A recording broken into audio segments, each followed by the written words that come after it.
পেকে গেছে। তা এর বেশি বড় করলে আবার হনুমান একদম খেয়ে ফেলবে। তার আগে পেয়ারাটা তুলে নিই। দেখো ছিললাম, দেখো পেয়ারাটা লাল, দেখতে লাল, আবার কাটবে যখন তখনও লাল। পেয়ারা কাটাটাও দেখাবো তোমাদের আজকে।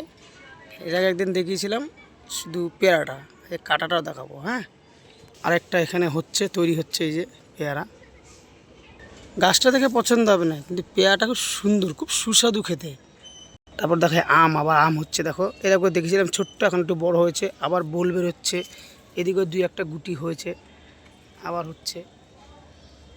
যখনই একটা কিছু ফল হয় যাতে দেখতে ভালো লাগে, বেশ গাছে একটা ফল পাবো, পেরে নেবো, বেশ খুব সুন্দর। দেখো এখন এখন কিরকম লাল দেখেছো পেয়ারাটা, ওখানে অন্ধকার একটু লাগছিল, এখানে রোদে রোদে দেখো কত সুন্দর লাল, অসাধারণ খেতে। না খেলে বোঝা যাবে না এই পেয়ারাটা কেমন খেতে। দেখো সবেদাটা কত বড় হচ্ছে আস্তে আস্তে। সবেদাটা জানি না লম্বা হবে না গোল, আমার মনে হচ্ছে গোলই হবে। অনেক কটা গুটি এসছে দেখো, অনেক কটা, মানে যেদিকে নেব সেদিকেই গুটি। দেখো সব গুটি, এই গুটি দেখেছো কত সুন্দর। আর একটা জিনিস দেখায়, দেখো দেখো কামরাঙাটা কেমন হচ্ছে। দেখো মানে গাছটা এইটুখানি, কিন্তু ধামাকা অনেক। দেখো একটুখানি গাছের ডালের মধ্যে কেমনভাবে হয়ে রয়েছে। দেখো কাগজি লেবুগুলো দেখো কেমনভাবে হচ্ছে ধীরে ধীরে। কাগজি লেবু, এদিকে লেবু, এ একটা লেবু, ওইদিকে লেবু, এদিকে লেবু, মানে হচ্ছে অনেক কটাই লেবু হয়েছে বড়।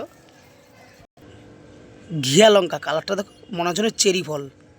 দেখো কত সুন্দর ঘিয়া লঙ্কা, মনে হচ্ছে না চেরি ফল। ডায়গনটা দেখো কত সুন্দর ডায়গন, ডায়গনটা দেখো ফল হচ্ছে। দেখো ডায়গন। পেয়ারাটা তুলে নিয়ে আসলাম কাটার জন্য। দেখো কাটছে, দেখো কেমন লাল।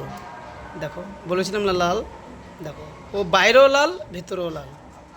এত সুন্দর পেয়ারাটা খেতে, হেভি টেস্ট। দেখো কালারটা দেখো, মনে হচ্ছে না রং করা, কি সুন্দর কালার। দেখো